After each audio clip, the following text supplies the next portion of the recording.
आइए जानते हैं झारखंड की 25 बड़ी खबरों को सिर्फ 10 मिनट में।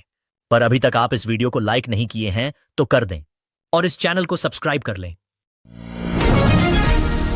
हेमंत कैबिनेट के बड़े फैसले। धान 2424 रू क्विंटल, किसानों को 48 घंटे में भुगतान। झारखंड सरकार ने सोमवार को हुई कैबिनेट बैठक में कुल 33 प्रस्तावों को मंजूरी दी। राज्य में इस साल सरकारी धान खरीद के लिए 2424 रुपये प्रति क्विंटल का दर तय किया गया है। किसानों को अब भुगतान किश्तों में नहीं बल्कि 48 घंटे के भीतर पूरा मिल जाएगा। इसके लिए अगला 30.60 करोड़ रुपए स्वीकृत हुए हैं और खरीद 15 दिसंबर से शुरू होने की संभावना है। सरकार ने अनुसूचित जाति जनजाति सिविल सेवा प्रोत्साहन योजना की राशि बढ़ाकर 1 लाख से 1.5 लाख रुपए कर दी है। राजकीय मेलों के लिए नई गाइडलाइन मंजूर की गई है। पर्यटन महोत्सव की सीमा 80 लाख और सांस्कृतिक मेले के लिए 70 लाख तय हुई।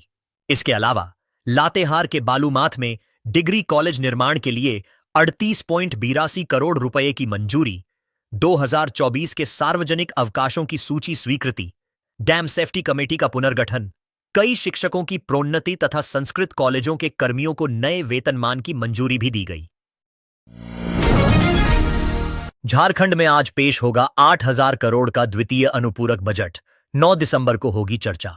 झारखंड विधानसभा के शीतकालीन सत्र में आज सरकार 2025-26 का दूसरा अनुपूरक बजट पेश करेगी।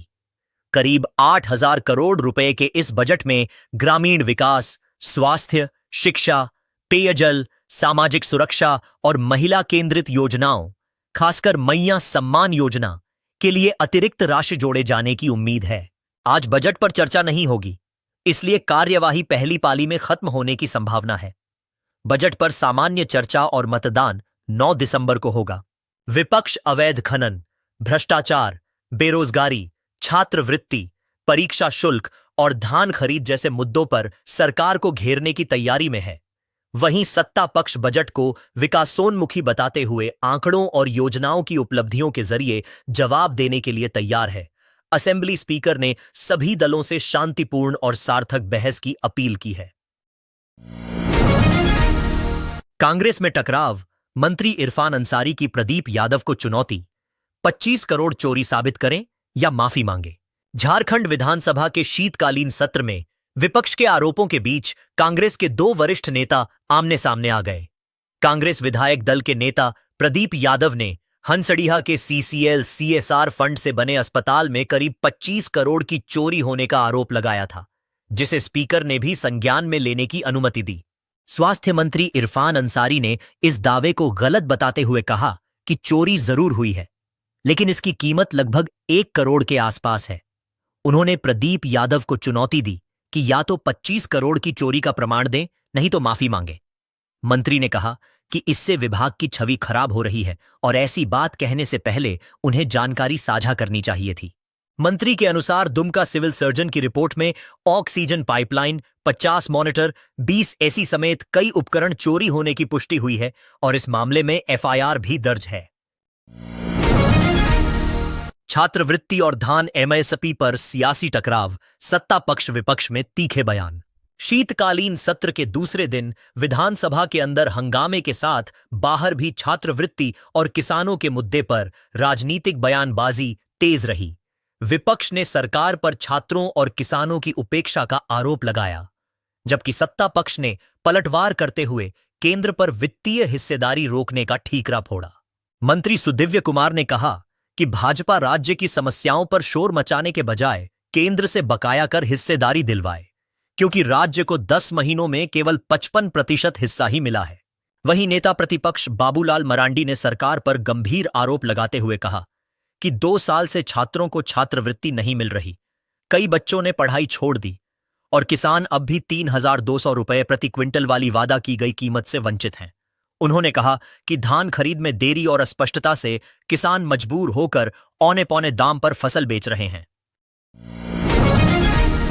ओबीसी छात्रवृत्ति पर सियासत गर्म, मंत्री सुदिव्य की विपक्ष को चुनौती, केंद्र जिम्मेदार, आंकड़े गलत साबित करें। झारखंड विधानसभा के शीतकालीन सत्र में मंगलवार को ओबीसी प्री मैट्रिक और पोस्ट मैट्रिक छात्रवृत्ति का मुद्दा छा गया। विपक्ष ने आरोप लगाया कि राज्य सरकार छात्रवृत्ति रोककर छात्रों के भविष्य से खिलवाड़ कर रही है, जिसके कारण सदन में जोरदार हंगामा हुआ। उच्च एवं तकनीकी शिक्षा मंत्री सुदिव्य कुमार सोनू ने जवाब देते हुए कहा कि छात्रवृत्ति की समस्या के लिए केंद्र सरकार जिम्मेदार है। उन्होंने सदन में विपक्ष को चुनौती दी कि वे उनके आंकड़ों को गलत साबित करके दिखाएं। मंत्री ने बताया कि पोस्ट मैट्रिक छात्रवृत्ति के लिए वर्ष 2023-24 में 271 करोड़ की मांग पर सिर्फ 70 करोड़, 2024-25 में 253 करोड़ पर 33 करोड़ और 2025-26 में 370 करोड़ की मांग पर एक भी पैसा नहीं मिला। इसी तरह प्री मैट्रिक मद में भी केंद्र ने बेहद कम राशि दी। 2023-24 में 67 करोड़ की मांग पर 7 करोड़, 2024-25 में 66 करोड़ पर 11 करोड़ और 2025-26 में 45 करोड़ की मांग पर सिर्फ 3.95 करोड़। मंत्री ने विपक्ष पर पलटवार करते हुए कहा कि क्या अब वे केंद्र से जवाब मांगेंगे और आरोप लगाया कि विपक्ष सिर्फ दिखावटी आंसू बहा। कांग्रेस दफ्तर में पोस्टर फाड़े गए। प्रदेश अध्यक्ष बोले, सुरक्षा कड़ी होगी। जिलों का दौरा कल से। दिल्ली के रामलीला मैदान में 14 दिसंबर को होने वाली वोट चोर गद्दी छोड़ महारैली की तैयारी के बीच झारखंड कांग्रेस कार्यालय में शरारती तत्वों ने राहुल गांधी और मल्लिकार्जुन खड़गे वाले पोस्टर फाड़ दिए। प्रदेश अध्यक्ष केशव महतो कमलेश ने घटना को असामाजिक तत्वों की हरकत बताया और कार्यालय में जल्द सीसीटीवी व नाइट गार्ड लगाने की घोषणा की। जीपीसीसी गठन में देरी वाले जिलों की समस्याओं को समझने के लिए वे अपनी टीम के साथ चाईबासा, चक्रधरपुर और सरायकेला खरसावां का दौरा करेंगे, जबकि 10 दिसंबर को चतरा पहुंचेंगे। उन्होंने बताया कि झारखंड से 5000 से अधिक कार्यकर्ता महारैली में शामिल होंगे और 12 दिसंबर से उनका दिल्ली रवाना होना शुरू हो जाएगा।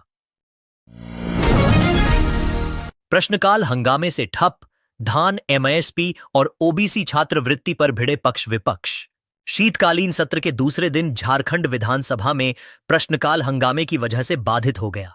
शुरू होते ही भाजपा विधायक वेल में उतरकर धान की एमएसपी बढ़ाने और ओबीसी छात्रों को छात्रवृत्ति नहीं मिलने का मुद्दा उठाने लगे।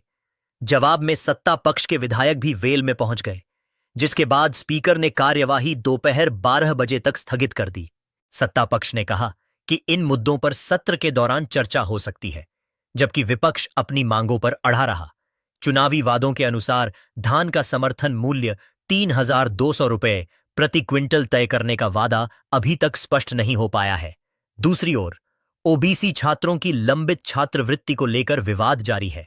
राज्य का कहना है कि केंद्र अपनी हिस्सेदारी जारी नहीं कर रहा। संथाली औलचिकी लिपि शताब्दी समापन में 29 दिसंबर को जमशेदपुर आएंगी राष्ट्रपति मुर्मू। जमशेदपुर में 29 दिसंबर को होने वाले संथाली भाषा दिवस और औलचिकी लिपि के शताब्दी वर्ष के समापन समारोह में राष्ट्रपति द्रौपदी मुर्मू मुख्य अतिथि होंगी।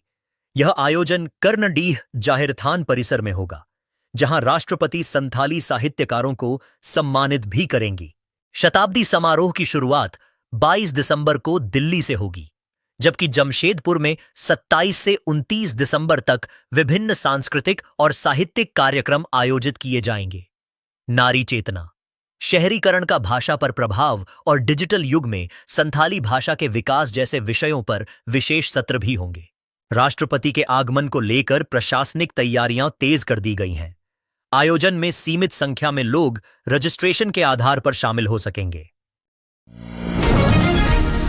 सीएम आवास पर आदिवासी प्रतिनिधियों का जमावड़ा, हेमंत सोरेन से राष्ट्रीय नेतृत्व की मांग।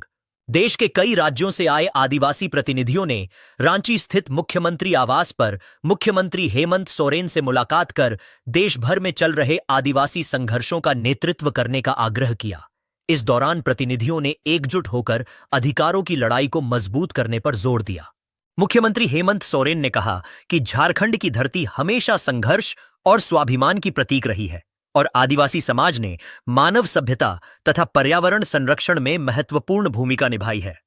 उन्होंने बताया कि आदिवासी समाज की शिक्षा, बौद्धिक विकास और पहचान की रक्षा के लिए सरकार लगातार काम कर रही है। विदेश में सरकारी खर्च पर आदिवासी छात्रों को उच्च शिक्षा दिलाने वाला झारखंड पहला राज्य बन चुका है। सीएम ने कहा कि समाज में जागरूकता और एकता की आज पहले से अधिक जरूरत है। पर्यावरण असंतुलन से बढ़ रही आपदाओं का जिक्र करते हुए उन्होंने प्रकृति संरक्षण को सामूहिक जिम्मेदारी बताया। उन्होंने आश्वासन दिया कि समाज के अधिकारों की रक्षा के लिए वे व्यापक जनसंपर्क अभियान में सक्रिय भूमिका निभाएंगे, ताकि आदिवासी मुद्दे राष्ट्रीय स्तर पर प्रभावी तरीके से उभर सकें। कार्यक्रम में गुजरात, महाराष्ट्र, असम, ओडिशा, मणिपुर, राजस्थान, मध्य प्रदेश समेत कई राज्यों से प्रतिनिधि मौजूद थे। मंत्री दीपक बिरुआ, चमरा लिंडा, विधायक कल्पना सोरेन आदि भी कार्यक्रम में शामिल हुए।